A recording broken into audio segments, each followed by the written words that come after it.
Real talk lang tayo mga par. No, may mga taong gustong makasama ka, pero hindi ka nila mahal. Yung feeling na ayaw ka nang mawala, pero wala namang ginagawang paraan para magstay ka. Ayaw ka niyang mawala, pero patuloy ka din niyang sinasaktan. Ayaw ka niyang mawala, pero patuloy ka rin niyang niloloko. Masakit talagang bitawan ng isang relasyon na matagal niyo nang binuo, iningatan at pinaglaban. Relasyon na iyong iniingatan at pinaglalaban.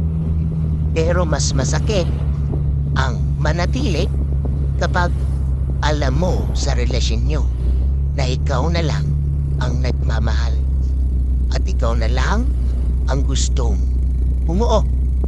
At mapapatanong ka nila sa iyong sarili kung minahal ka ba niya. Well, that's not love anymore.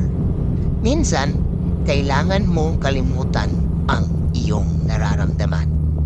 At tandaan mo lang, isipin mo kung ano talaga ang nararapat sa iyo. Handa mo ba itong maramdaman habang buhay o deserve mo din na mahalin or deserve mo din maging masaya? Tandaan, at least